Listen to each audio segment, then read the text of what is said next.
Ohio State, Notre Dame at the Shoe, week 1. I'm sold. I'm in. This is going to be epic. I expect a really good ball game, maybe much closer than Vegas, but we shall see in a few days. And here we talk Buckeyes with all of you for the next 60 minutes. You know the deal. You ultimately produce the show here at Buckeyes Live. Leave those comments and questions in the live chat.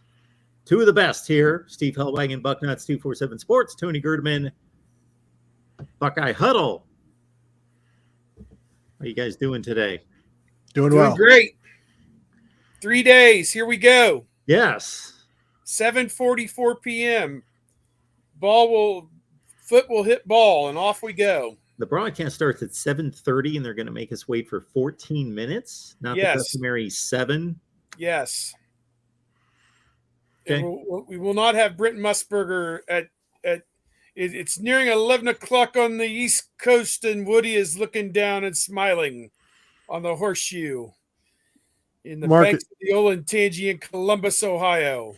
And thank you, Steve Snap, for taking me golfing over at the Scarlet course.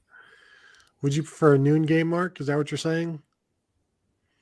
We will see plenty of noon games as we have in the last few years in the future. So I'm good with the 7:30. I start to get lost in other games when these networks kick off.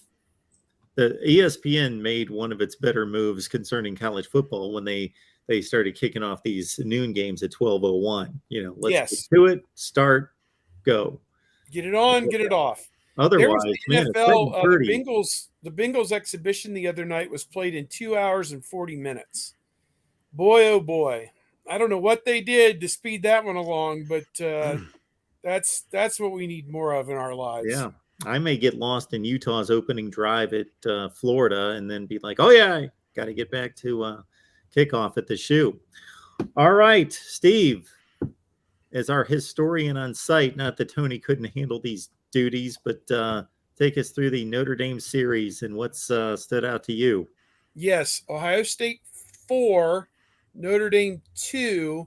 And in the lifetime of everybody watching this, I'm going to wager right now, you got to be 90 years old to have known about Ohio State or Notre Dame beating Ohio State in 1935, 1936. It's 4 to donut, 0, babe. And the first game in 1935 was played in Columbus. It was 18-13. Ohio State led 13-0 after I think 3 quarters. Notre Dame scored 3 late touchdowns, including the game winner with like 30 seconds left.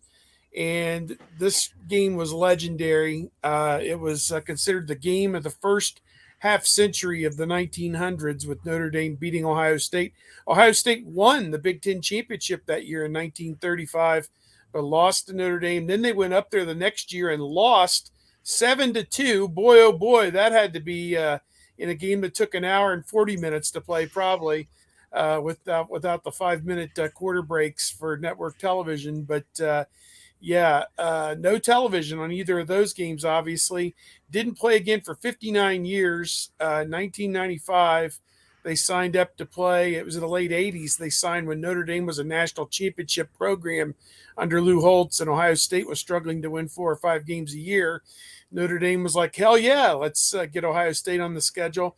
As it turns out, John Cooper had recruited some really, really good players in the interim, and he put Eddie George, the Heisman Trophy winner, Bobby Hoying, Ricky Dudley, Orlando Pace, Sean Springs, and a cast of others. Mike Vrabel. It's pretty bad when Mike Vrabel's the 8th guy I mentioned on that team, but they whipped Notre Dame's ass 45-26, and people will remember 2 Chariots of Fire touchdowns in that game, one by Eddie George and the other one by Terry Glenn, where they're running and seemingly have the entire Notre Dame team following them.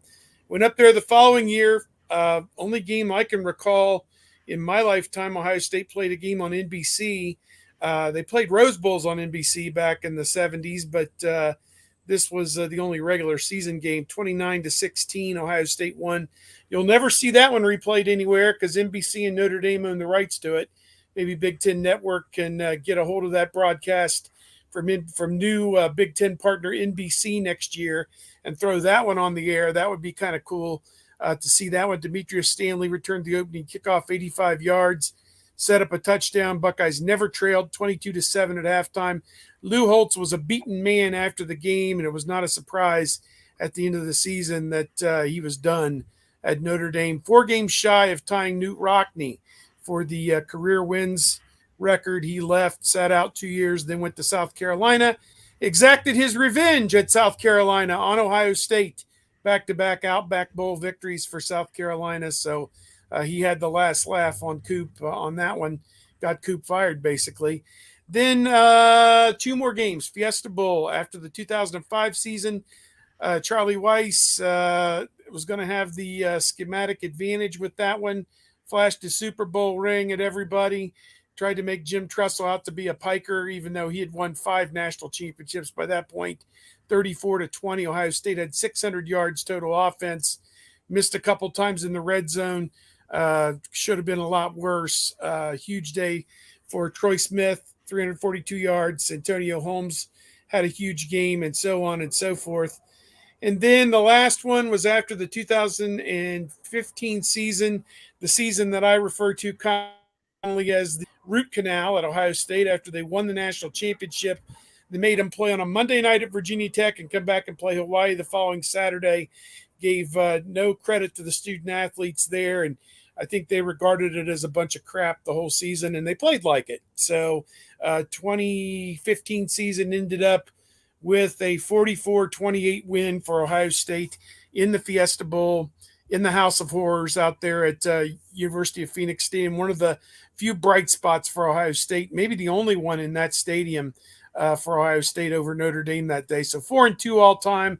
Been some memorable games, a lot of memories. Could talk for an hour about it, but don't want to take up the entire show looking at the past, I guess. 7-2 sounds like what I'm considering to be my score prediction for this one coming up on Saturday. It sounds two right. was a blocked punt too. I think they blocked a punt in the end zone, I think, for the 2. So yeah, it was crazy. Tony, we'd like to hear from you. Let's get to 2022. Let's do that, unless you'd like to harken back to 95 or 96. Well, I will just say Ohio State was favored in all 4 of these recent games and has covered in all 4 of them. I think the largest line was about 7.5, though. So this one being 10 points above that is going to be a tough call, in my opinion. Everybody's in on the joke this time, Tony. That's what I said to somebody. Somebody asked me, is this right? Is this, what is going on here? And I said, everybody knows what's coming down the pike. I think what's happened, to be very honest, is whoever the odds makers use that watch these teams practice has noticed that Ohio State's defense must be for real, is the only thing I can figure. The other thing I take from your trip down memory lane, Steve, is that I will see my mom in a few hours, and I will let her know that for her, the series is 4-2. So, all right. Let's get to 2022. Tony, key matchups. What's going to win or lose this one for the Buckeyes first and foremost? Well, I think both teams are going to try to establish the run. Ohio State has been talking about they want to get back to that and the physicality that they need, and they need to move the line of scrimmage.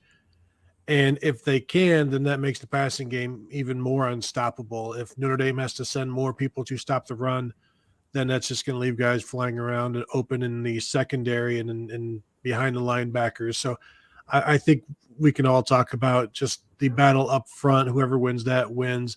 I think one to watch is Isaiah Foskey, the Notre Dame defensive end, how he does against the tackles, Ohio State tackles. And if the Buckeyes can neutralize him, that's going to give C.J. Stroud time to throw the ball. We saw what happened last year with against Michigan. If there's a solid pass rush or a better than solid pass rush, then a lot of things can happen, and you can dominate a game from the pass rush. We saw it with Aiden Hutchinson and David Ojabo.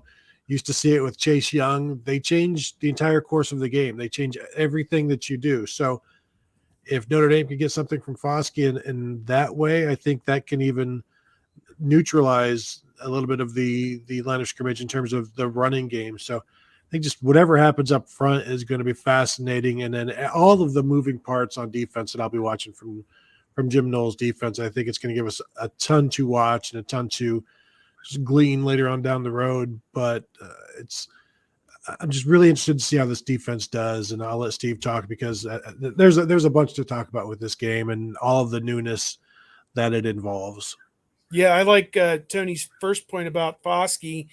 And, one of the last times we saw Ohio State was against Michigan, and Hutchinson and Ajabo made life very difficult for Ohio State. You still have DeJuan Jones at right tackle, and you're moving Paris Johnson from guard out to left tackle. And we'll see. He had, problems in the spring game. Paris Johnson did against Ohio State's guys. So we'll see what it looks like against one of the top pass rushers. 11 sacks last year, 20 tackles for loss, I think, on the season for him.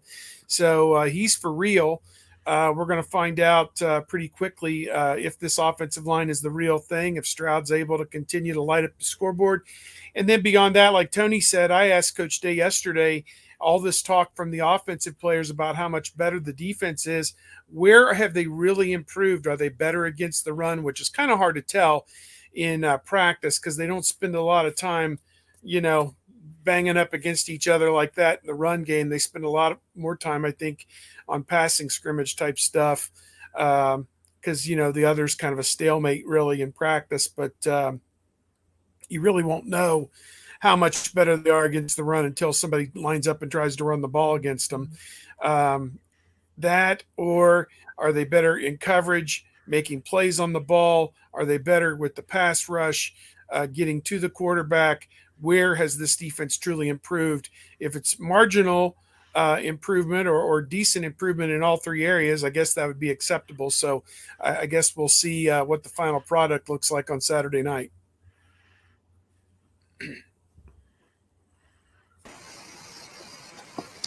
You're muted, Mark. Didn't think the ambulances in the background would be a nice nuance to the show. Nathan Erbach joining us on a regular basis to talk Notre Dame football. Golden Homers is his podcast. Before we get to Nathan, Yakov22, thank you so much for the Super Chat contribution, taking us back to the 1984 Super Bowl. John Riggins with the H in the first name. For the Redskins, Marcus Allen, Travion Henderson, Mayan Williams. Okay. All right. Nathan, how you doing today? Hey, what's going on, Mark? Happy to be on. Yeah, good to have you here. Like these guys said, very happy, very excited for Saturday.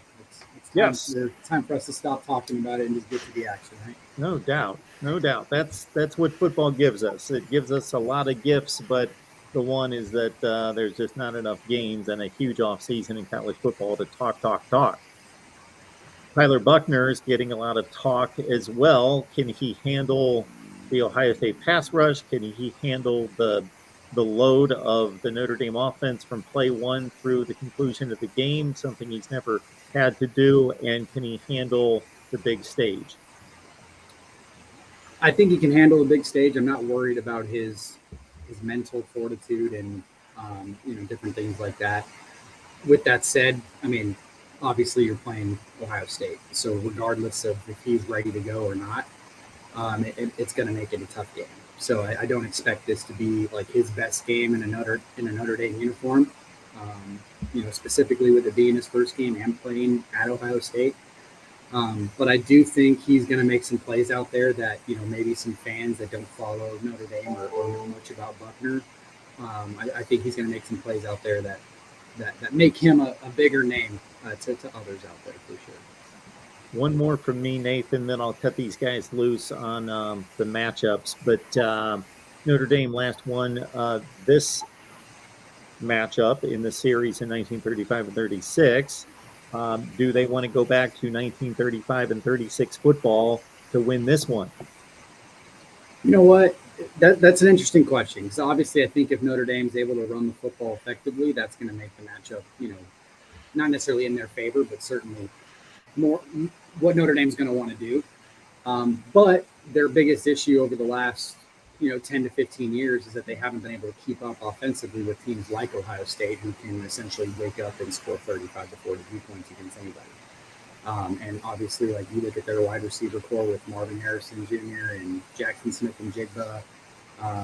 Emeka Buda, I think, is going to be a guy. I can't pronounce his name, to be honest with you guys, 100%.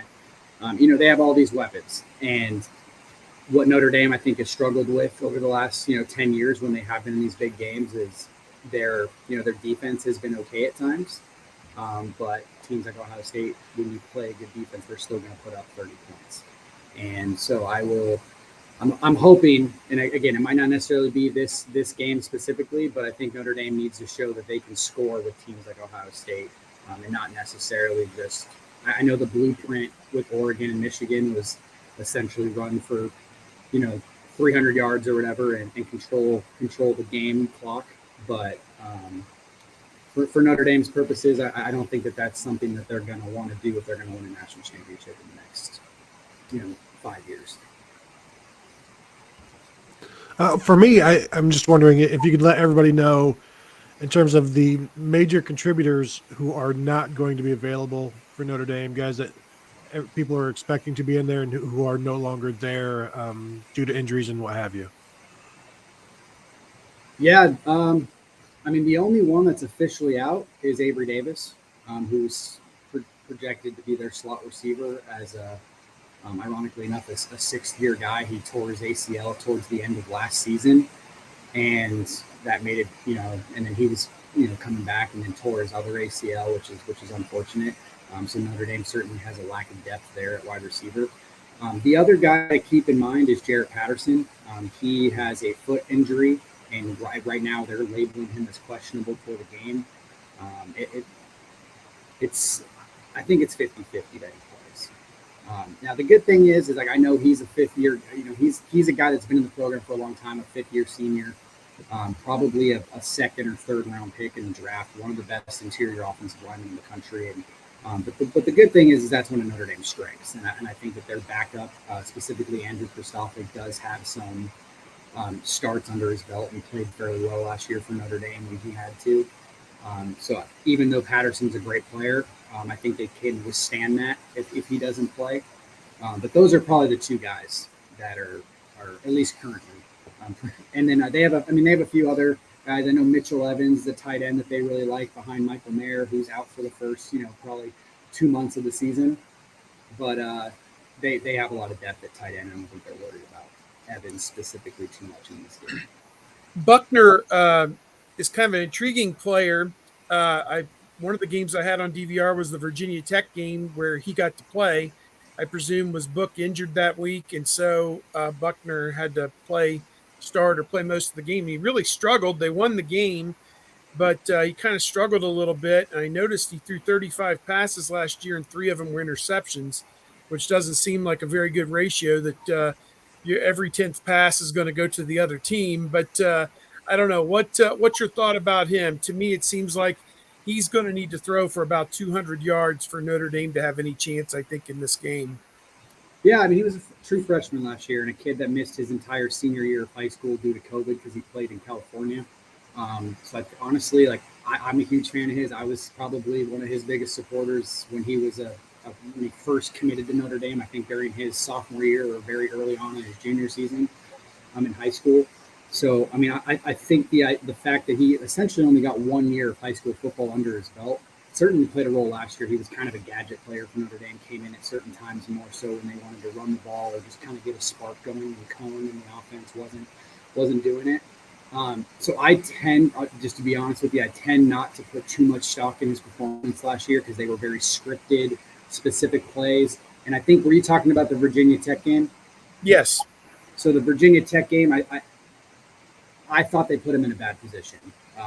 They brought him in for a spark, and I think they left him in a little bit too long, and then Virginia Tech pretty much figured out what they were doing, and he didn't know the playbook enough to really do much else. So tough place to play too. Exactly, a tough place to play. But no, he's a good athlete. Obviously, as we can see that with his legs, and he does have a strong arm. There may be some questions about his accuracy overall, but he was a former 5-star for a reason. He didn't end up a 5-star, and I think a lot of that had to do with his senior season being cut short due to COVID. But the kid's a talented player. Had offers from Alabama, Michigan, USC, Oregon coming out of high school, and I know Notre Dame has a lot of faith in him. One of our favorite viewers here, Sue, posted a question about the secondary. And to me, I think this kind of cuts both ways because Ohio State's got veterans back in the secondary, although they gave up some plays last year. Notre Dame has veterans back, it appears, in the secondary. Just watching the bowl game, it looked like Oklahoma State at times made some big plays in that second half, particularly as they're coming back and winning the game. Looks like they took advantage of some of the guys who figured to be in the lineup here for Notre Dame against Ohio State. Just what's your read on where things are secondary wise for Notre Dame? Yeah, obviously in that bowl game, not having Kyle Hamilton was a pretty big deal too. He probably would have played if that was a playoff game. I know he missed the last 4 to 6 games or whatever it was last year. But they have Brandon Joseph transferred in from Northwestern. I know Ohio State fans know about Brandon Joseph from a few years back in that. I think was that the Big Ten championship game? Mm-hmm. Yep. Where he had the nice interception. I think it was a pass from Fields to Olave. So he's a good player, solid player. Solid player that they were able to get from Northwestern. Cam Hart, in my opinion, is one of the better corners in the country, and he's definitely not the guy that was abused in that game. The guy you're probably speaking about is Clarence Lewis, who was a true sophomore last year. He did not have a good game against Oklahoma State. The one thing I will say about Notre Dame's secondary is it's a veteran group. Even though it might not be the most talented group on their, in their entire roster, you have Cam Hart, who I think is very talented, and obviously Brandon Joseph, who I've mentioned as well. The safeties next to Brandon Joseph are both seniors or graduate seniors. And then Clarence Lewis is now a junior who has started a lot of football games. And I know that Notre Dame is very happy with some of their young guys. Benjamin Morrison, Jaden Mickey are both true freshmen. I know you probably don't want to have true freshmen on an island against a guy like Jackson Smith and Jigba week 1. But I know that the Notre Dame staff really likes both of those two players. But yeah, no, I mean, that's going to be the biggest factor in this game is if Notre Dame can rush with 4 to 5 guys and have some help for guys like Clarence Lewis and Tariq Bracy in the slot. So if they can't get to Stroud, I know you guys were mentioning earlier Foskey. If Foskey has a big day, then obviously that's going to help. So, but if he doesn't, and Paris Johnson and those guys on the OSU offensive line are able to control the line of scrimmage, overall, then I think it's going to be a tough day for the Notre Dame secondary.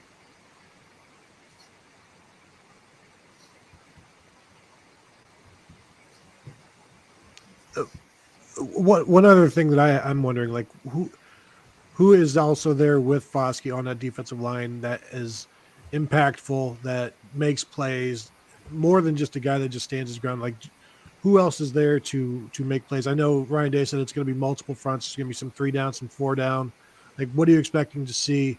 Who are guys that we should watch in terms of getting into the backfield?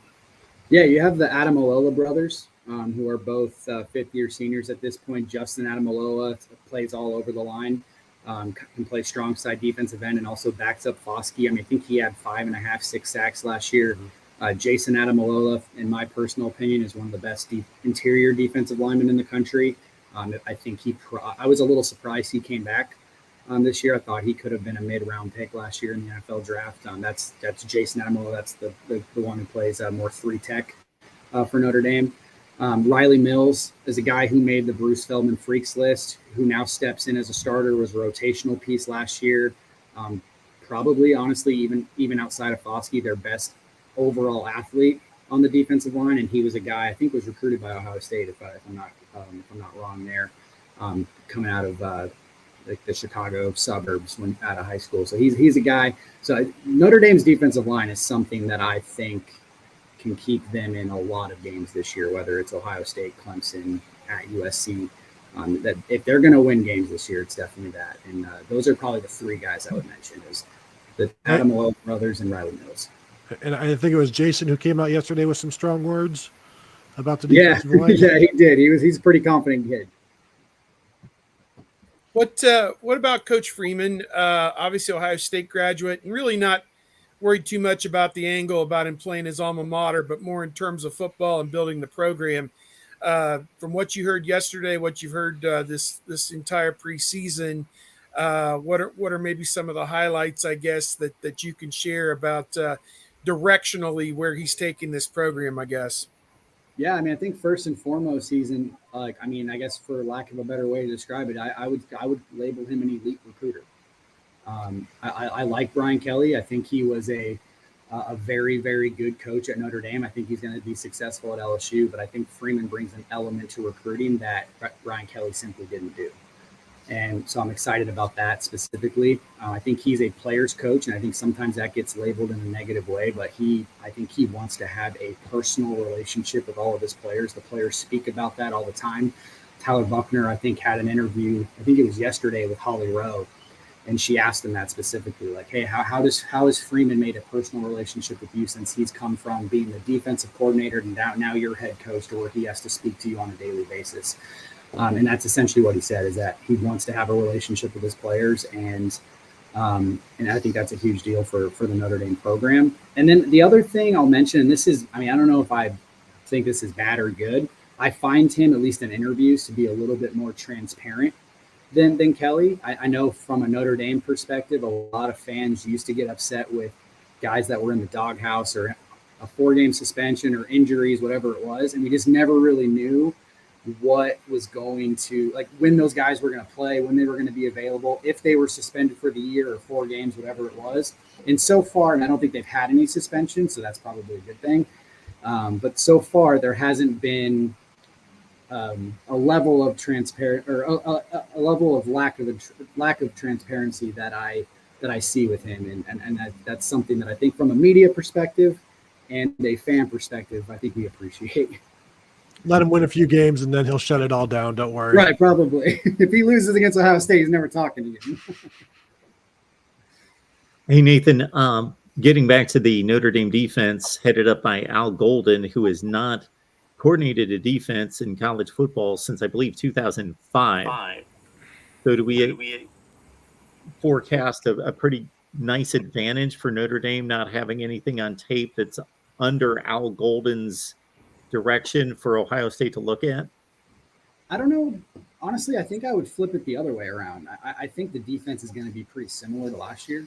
I think it's going to be Freeman's defense with essentially a sprinkle of Al Golden in there, and he'll call the plays and so on and so forth. But I think Al Golden is going to run to his personnel, which is what I mean, they returned a lot of starters on defense, so I think that they would be wise, essentially, to run a very similar defense to last year. But one thing that I don't know if I would call this an advantage per se, but I do like that Notre Dame, I think, is going to have pretty much a way different offense than last year, and that's going to show game one, because look at the quarterbacks, Cohn and Buckner, completely different style to play, completely different athletes. You have some wide receivers that are now in their second year. Lorenzo Styles, I think, is going to have a big season. And I think the offensive line is going to be much better than it was last year as well, at least at the beginning of the season. So I would say it's probably more of advantage from the offensive perspective than the defensive perspective. Hey, guys, anything else for Nathan? Nathan Yep. Urbach. Are you coming to the game, Nathan? I am not. I actually did get offered to go, but just I've been away from work a lot this summer, and so I wasn't able to get going. I'm probably going to go to next year's game. I know it's kind of a cop out since it's at Notre Dame, but I will. I live in Las Vegas. I don't know if you guys knew that, but I live in Las Vegas. I'm going to the BYU Notre Dame game this year, and then I'll probably make it out to Notre Dame for the UNLV game, because that is I coached baseball at UNLV for a couple years and rooting for Notre Dame, but and I know I'll at least see a blowout if I go to that one. Awesome. So, yeah, thanks for listening, guys. Absolutely. Nathan, Golden Homers Podcast. Nathan, appreciate you stopping by. Appreciate you guys. All right. So there we have it from the Irish standpoint. Depth chart. So, Steve, as you mentioned to me before we started to record, Ohio State does not release a depth chart. But what indications do we get from what's been stated? And most recently, it was just Jim Knowles yesterday, along with Ryan Day, in front of the media and a few players, that gives us thought to any players playing more or less than what we had anticipated maybe a couple months ago. Yeah, I can bring him up, and I'm interested in what Tony thinks as well. we're all kind of left to our own devices. I'm going to print one on bucknuts.com and just say it's unofficial, just a projection, whatever, just because, fans would like to know uh, who's expected to play at the least. I think the Minnesota game last year taught us that you can take your preseason depth chart, you can, put it on a sheet of paper, then you can tear that sheet of paper in half and throw both halves away. So, it kind of went by the wayside after one. Then you had to start over from scratch after that. You're like, is Legend Cavazos, is he backing up? Is EA Ote, Steph Ote, where's he at in this whole thing? So yeah, it was a little nutty last year, but quarterback is pretty straightforward. Coach Day put it out there that Kyle McCord would be the backup if something were to happen to CJ Stroud with Devin Brown number 3, and the same thing at running back, Travion Henderson number 1, Mayan Williams number 2, and Dallin Hayden may see some time as the number 3 back. No real surprises there, Tony, I wouldn't think. No, and I have nothing to add there because it's so cut and dry. I'm interested to see with Mayan Williams and Travion Henderson. You said Travion would go first, but they're going to ride the hot hand. It's a big game, so you go with whoever ends up doing the most damage in the first, second quarter through that first half, and go with the guy who is hot and see what happens. And you could have a situation where both guys go over 100, or Mayan Williams goes over 100 because he's the hot guy. Tight end is kind of an interesting thing. I think Cade Stover, by most people, they think he will be the starter. He was voted a team captain. And then Mitch Rossi and G. Scott Jr., I almost have those two guys bracketed as the backup. If it's a passing down and they want to throw the ball to the tight end, maybe it would be G. Scott. If it's a run down or they need the tight end to chip in pass protection, that could be Mitch Rossi. I don't know. Is that kind of how you see that as well? Yeah, you could throw Joe Royer in there as well. I think we're going to see a lot of Mitch Rossi as that second tight end because they like that 12 personnel and they like it for blocking reasons. And you can keep Mitch Rossi in as a fullback. You can send Cade Stover out to catch the ball. So I think it's those two guys who are going to get the bulk of the snaps for tight ends, and we'll see where G. Scott and Joe Royer mix in. But I know I would like to see some G. Scott, see what he can do down the field. I think that's what everybody wants to see from him as this hybrid tight end who has moved over from wide receiver. I don't get a real good sense of the 3 wide receivers, how you would slot them as split in flanker and slot. I would think we believe we know who the first 3 on the field are going to be. It'll be Jackson Smith-Njigba, number 11, Marvin Harrison Jr., number 18, and I think is Abuka number 2. Does that sound right? He's wearing number 2, but it's been Julian Fleming who has started for Chris Olave the previous 2 seasons at the Z. So, I mean, he was ahead of Emeka last year. Has Emeka caught him this year? I think you've got 4 starters, and however you want to do Egbuka and Fleming, I mean, they'll flip-flop and they'll move everybody around. And Hartline said he's got 6 guys right now that he'll play, not counting Cam Babb, who's going to be out likely. So you throw in Xavier Johnson, who has worked in the slot but can play everywhere else, and then Jaden Ballard, who is a Z flanker but has learned the X, the split end position as well. But Brian Hartline has taught them all, as he said, so that he can, whoever is standing next to him, he can send into a game at any position. But I think you're going to see 4 guys get the bulk of the reps and then see how many get worked in for Ballard and Xavier Johnson. Offensive line, Paris Johnson, left tackle, Donovan Jackson, left guard, Luke Whippler, center, Matthew Jones, right guard, DeJuan Jones, right tackle. And then the backups that I've got left to right are Zin Milchowski at tackle, Enoch Vamahi at guard, Jacob James at center, Trey LaRue at guard, although it may be Christman, I'm not sure. And then Josh Fryer at right tackle? Yes. That's kind of what I was looking at as a 2 deep. Am I off on that, or do you sense that somebody's in there? I think the 5 starters are pretty much etched in stone. Yeah, no, I agree with what you've got there. That's what I've had as well. And we haven't seen them in what, 2 weeks, a week and a half. Yeah, we wouldn't know. So, I mean, yeah. In terms of what we've seen, that's what we've seen. 28 years, this is the least I know about a team to start the season. That is, and I'm not even trying to be facetious or joking one bit. They have kept everybody fully at arm's length, and there are no leaks from this ship. I mean, no one's watching the practice tape this year, so illegally. So that's been a departure from last year. That's the offense. All right, Mark, Steve. Mark, are they going to score 48 points and put up 550 yards a game, or what do you think? It's a high bar. It was hit last year. It was hit last year with a non-conference game against Oregon where they eclipsed at least the yardage figure. Okay. Yeah, that was the offense. On to the defense, Steve, starting in the middle or wherever you want to start. Yeah, defensive line, to me, the ends, Zach Harrison's probably going to start at one as a senior with Tui Maloau and Sawyer kind of at the other one, and then backups with Jean Baptiste and Friday. I mean, you couldn't get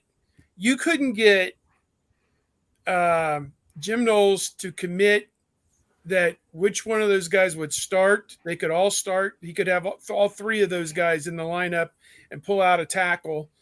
Couldn't get him to commit on who was going to be up or down in the press box, even though he already knows who's going to be where.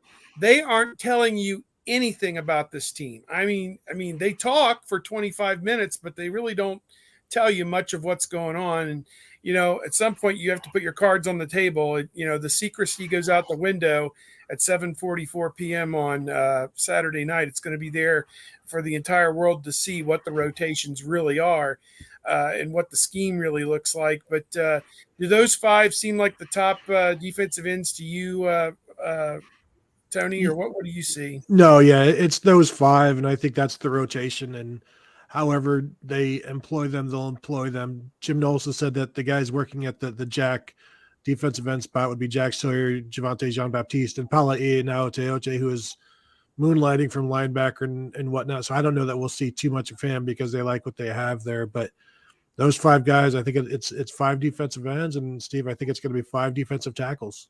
Yeah, I've got four of them down here, and you can add in whoever else you think. I've got Teron Vincent, number 6, starting. Jerron Cage at the other defensive tackle with Tyleek Williams kind of bracketed with him, and then Michael Hall backing up Vincent. Who's the fifth name that I'm leaving out? Ty Hamilton, who started. Oh, God. How could I forget Ty Hamilton? Yeah. So, yeah, they've got three guys at nose tackle that they really like with Jerron Cage and Mike Hall and Ty Hamilton.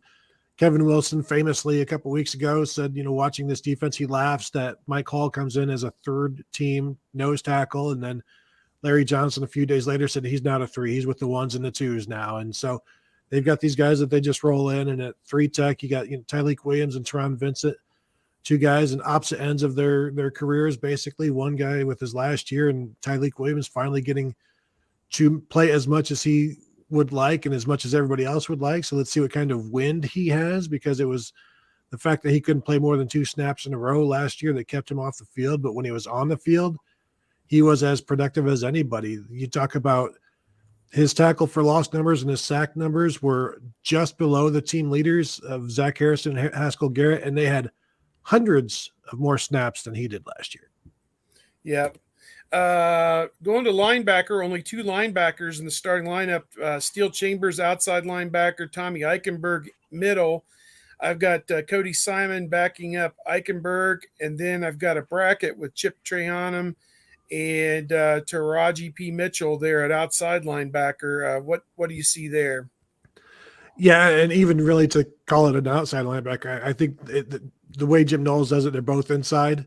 You got a Will being the quote unquote outside guy, but yeah, Mike and a Will, I'm with you there. I don't. People want to talk about where's CJ Hicks. He's probably at that Will, but he's got guys behind him, like you said. Taraji Mitchell, who could play at either of those spots, was also working at the Sam, which we may see some of against Notre Dame, as Jim Knowles wants a heavier lineup.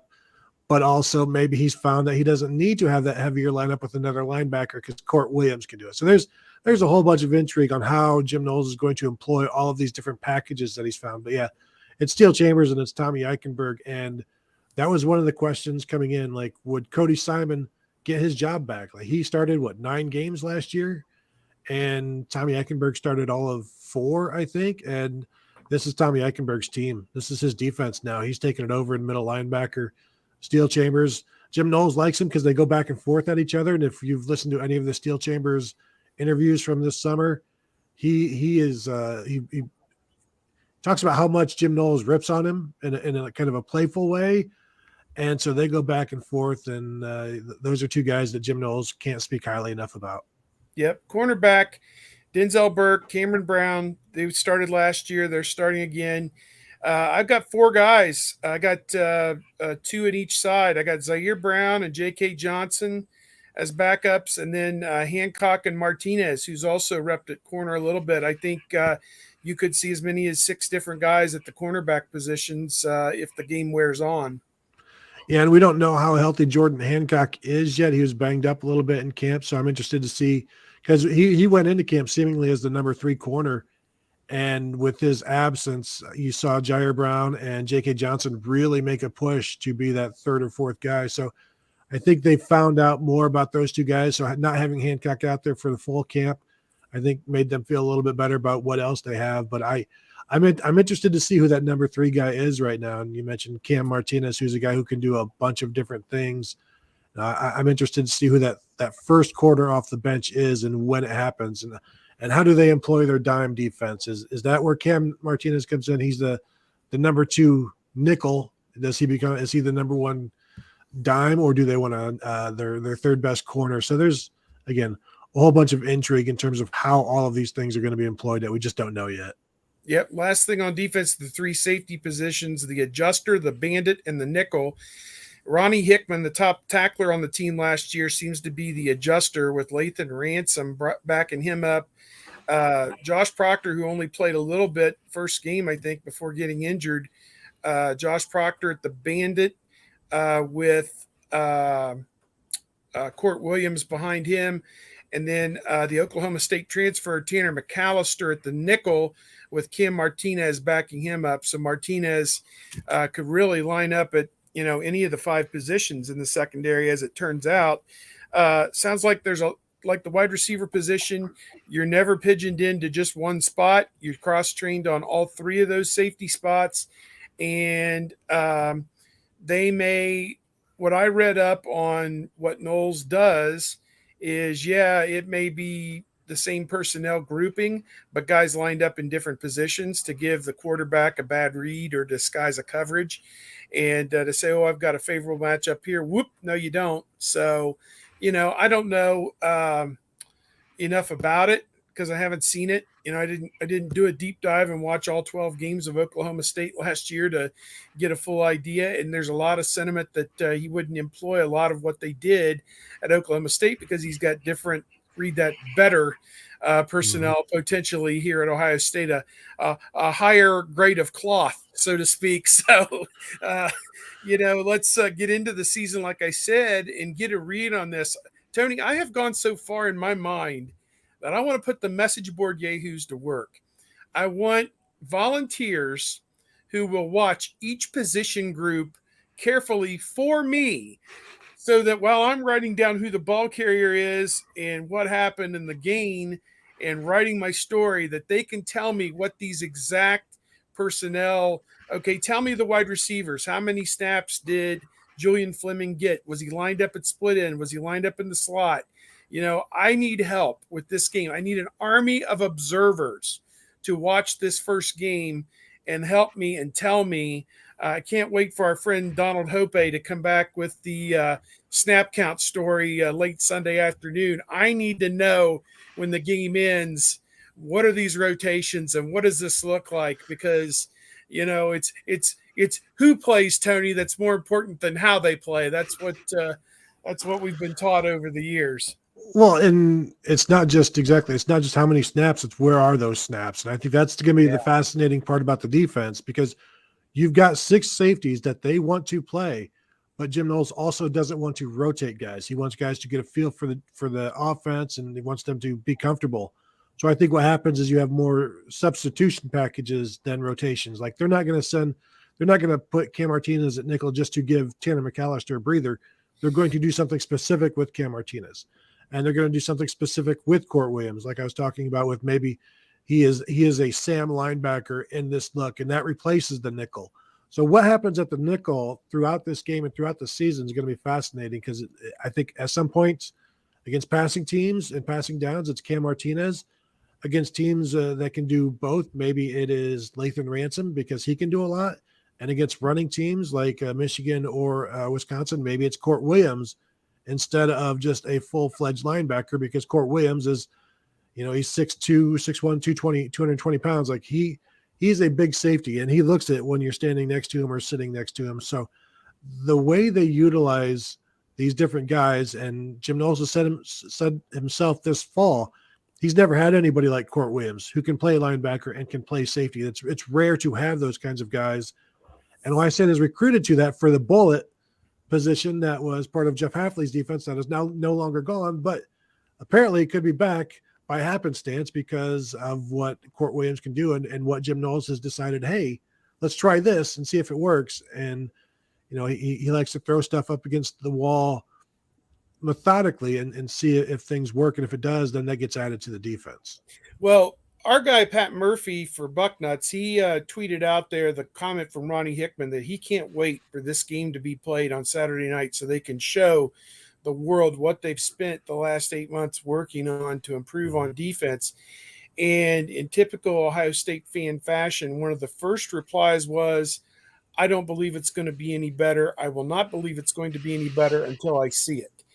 And that, in a nutshell, kind of typifies the Ohio State fan base at this point. A little bit fickle, a little bit jaded, a little bit blasé, so to speak, about, what to expect on Saturday. I mean, if they don't blow this team out by 30 points, it's been a total loss. And I hate to see when it's come to that. Some of the excitement for this game has been dulled just because everyone's telling everybody that Ohio State's going to blow the other team out. And while I somewhat do subscribe to that theory, I think getting from point A, it's kind of like the 1995 game wasn't a blowout until it was a blowout. You know what I mean? It was 10-0 Notre Dame to start the game. And Ohio State really didn't take the lead and put the pedal to the metal till the third quarter. They scored 3 touchdowns in a span of about 5 or 6 minutes there. There were a couple turnovers by Notre Dame, an interception and a dropped punt. And, the thing kind of avalanched on Notre Dame in a hurry. Could we be seeing the same type of game where, yes, Stroud and his guys make a couple plays in the first half, establish their dominance, have a 7 to 10 point lead at halftime, but then hit 2 or 3 more big plays in the second half to just, put it away? I don't know, but I'm open for any kind of discussion on it. But to just assume Ohio State's going to walk in there and beat them by 35 points, I think is a bit of a misnomer, because I was impressed with what I saw from the several Notre Dame games that I watched last season. I know it's an entirely different team with a different quarterback, different way they're going to attack on offense, maybe a little bit different look on defense. But you put the film on, they got guys who can flat out play the game of football. I mean, Lorenzo Styles Jr. is a good player. Their running back, Williams, is a good player. Foskey's a good player. I mean, Mayer is probably one of the 5 best tight ends in the country, and he's a mismatch. And we've seen what tight ends have done to Ohio State at different times over the years. That guy could catch 7 passes for 80 yards or 100 yards or something. And it's 3rd and 7, and they got the next first down. They threw the tight end. The linebacker couldn't cover him. The safety wasn't big enough to bring him down before the line to gain first down. So, I don't know, we can give our scores here at some point, but I think just going into it with the idea Ohio State's going to score in the first 2 minutes and just keep on scoring and Notre Dame's never going to score, I don't think it's going to go like that. Yeah. And if you only win by 7, it's a disappointment, because you're supposed to win by at least 17.5. And that's just, that line is just so big, and it has skewed things, skewed the thought process. Because like I told you guys, I think I mentioned it last week, it used to be these early season big games Buckeye fans got more and more nervous for it and built up the other team more and more. Whereas now the opposite is happening. You're shrinking Notre Dame and you're building up Ohio State. And, 5-5 in their last 10 games at home against top 5 opponents. So Yeah, the primetime Power 5 non-conference games haven't gone Ohio State's way. The Miami game in 10, I think, was a 3:30 game, so it doesn't count. They beat them 36-24, but you have to go back to 2003 with Washington 28-9. They beat Washington, and since then they've lost home primetime games to Texas and USC, Virginia Tech, Oklahoma. So there's 4 of them right there. Oregon, that was a day game though, I believe, wasn't it? But yeah, but still same premise. I mean, now obviously they did play Oregon State in there and Cal, but those weren't, I mean, they're Power 5 opponents, but not considered marquee. I guess you could use the word ranked, although Virginia Tech wasn't ranked.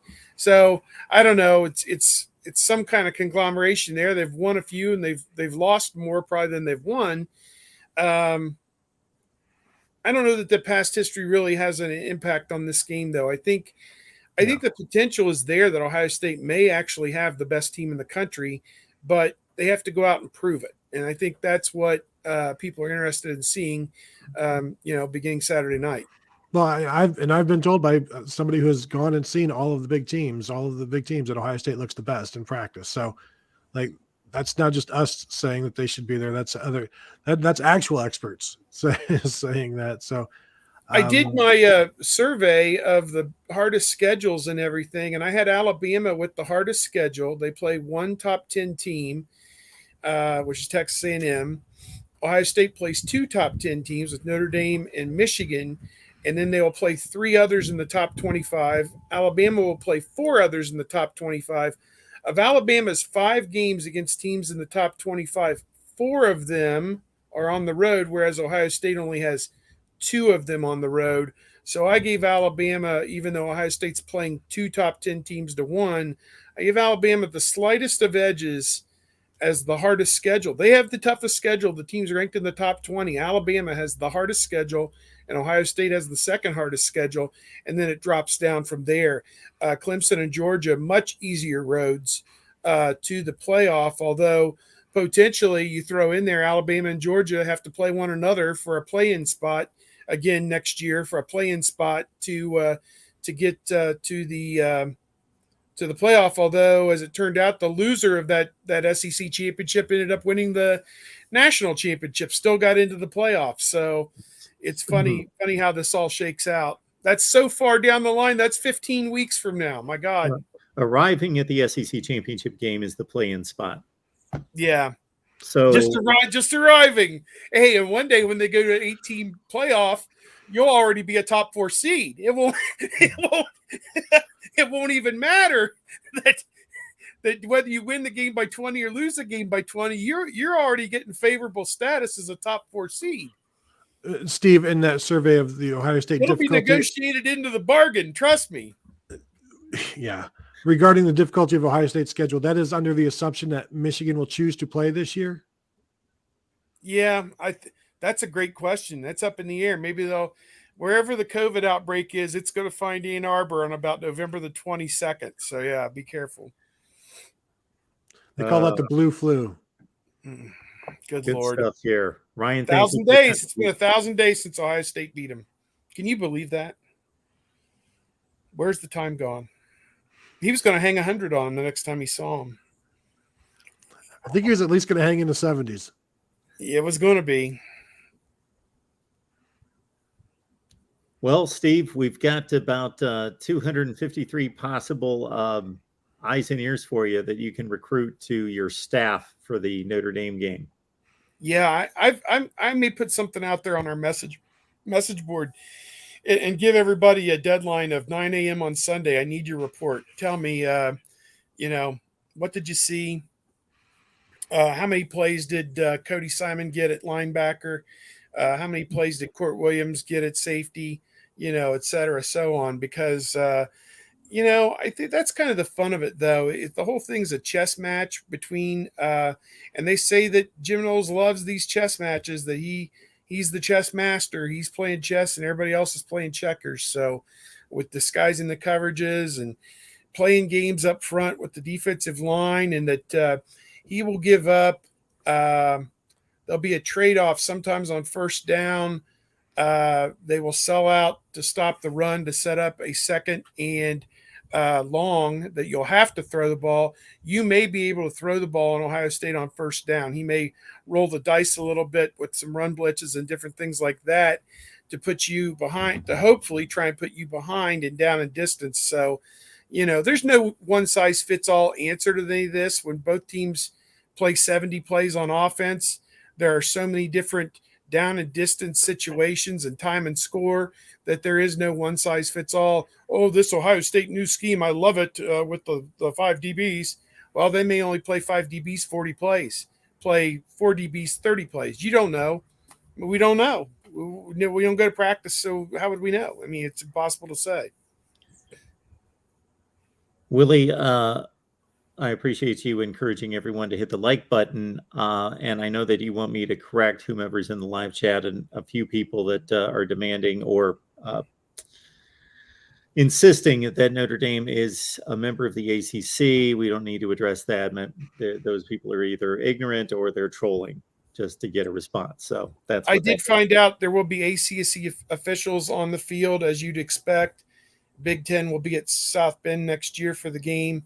And I was harking back to 03 when they played NC State. Ohio State had 129 yards of penalties. They're still throwing pass interference penalties against Dustin Fox. And they had a defensive holding penalty, a face mask, and an offsides in overtime. That's third overtime that moved the ball to the 1 yard line. But it was A.J. Hawk and Will Allen that hit the ball carrier, and his arm came down and the ball came down right short, about that far from the goal line. They did not have replay in those days. So those on-field officials came running in from both sides, and the guy facing the camera is looking the guy coming the other way. They could have gone like this. My arms are in the air. You just can't see it. They could have called a touchdown, and there's no way anything could have overturned that because they didn't have replay at the time, but at least they had the integrity to look at each other. And the one guy goes on fourth down, goes, he didn't get it. He didn't get it. And that was the end of the game. That was a walk-off. That was it, because Ohio State had scored 6 in the top of the third overtime and did not get the 2-point conversion. In the third overtime, you had to go for 2. So had they given NC State the touchdown, and then NC State with Phillip Rivers who had a humongous game against Ohio State that day, gets the 2-point conversion, then NC State wins the game 46-44 and defeats the defending national champion Ohio State. It took a few more weeks, obviously, for Wisconsin to pull that off in the rain up in Madison. But for at least that day, that team's winning streak got to live on a little bit further. But they didn't have that problem with Miami in 2010. I think Ohio State just dominated the game, and there wasn't a chance for the ACC officials to try and keep them in it. But don't make it close. Go out and make plays, and don't let them call the phantom holding penalty or whatever. And and here's the other thing: there is replay now, so if something is terribly egregious on an inbounds play or whatever, it's going to get reversed or whatever. And the one last thing is there is oversight, because there is a committee or one supervisor who assigns the officials for the playoff. You would think the ACC is sending their best crew to Columbus to call this game, and that crew wants to call the national championship game or a playoff game. They need to be letter perfect in this game. They can't have every flag they throw has to hold water on videotape replay for the supervisor, or they will not get a playoff game. So they'll be shuffled off to the Music City Bowl. So nobody wants that. So these guys are going to call it straight down the middle, in my opinion. 250 on the line. Many of you just jumped on here in the last 15 minutes. So what you need to do is just watch the rest of the video. It will post immediately. So keep it right here. Watch what you missed. We had Nathan Erbach on the Notre Dame side to slice it up with Steve and Tony. We want to make sure that everybody's available to, or everyone is informed of where they can catch Steve and Tony's work with so much going on concerning Ohio State football to get all the angles and everything else concerning this matchup and everything that's going on with Ohio State football. So, Steve, you're up. I had a plane landing here locally, so I muted myself for a second. But bucknuts.com, at Steve Hellwagon on Twitter, and getting ready to post my prediction probably later today on our site. I'm thinking still in that 44-20 range. Just I think the plays Ohio State makes just wears them down in the second half. Maybe Trey Henderson breaks one off proper, and Smith the Jigba will have a Smith the Jigba type day, probably in the 6 for 120 range, something like that. And for Ohio, let's just see what happens on Saturday. Tony's got a tremendous podcast that I hope everyone's aware of, and of course, you can find him on Buckeye Huddle. What do you have working this week, Tony? Well, I just dropped a bold predictions episode of Buckeye Weekly every Wednesday. Tom Moore and I drop our bold predictions. And so we've done that. This time we've invited the subscribers at BuckeyeHuddle.com to join us in making some picks. So if you want to do that, you can join BuckeyeHuddle.com and see the information there. Find me on Twitter at Tony Gerdeman. And in terms of what I have working, it's just the weekly stuff. As the game's going on, stories about players and working on a weekly thing I do called What I Know, What I Think, What I Wonder, and I'm about halfway through with that, and I'll drop that today or tomorrow. You can also get Steve and Tony's 12-pack of picks matched up against other media members and myself on Patreon. Go to patreon.com, search Mark Rogers TV, sign up there. We have people signing up each and every day. You can also join the Discord that we've got available there. Talk Ohio State, talk college football every day there. Again, patreon.com, Mark Rogers TV. You sign up there, you get Discord, and you get predictions from me and these guys as well. All right. Well, enjoy the game. Beautiful weather forecast, right? Nice. Yep. 75 and sunny, I think, to start, and then probably down around 60, 65 by the time the game ends. Ought to be a really nice night. And hydrate. You can't drink all day and expect to make it till 11 o'clock. So pace yourself. It's going to be a long day. Steve, Tony, you guys are amazing. Everybody follow their work. Follow them on Twitter as well. We will see you back next week.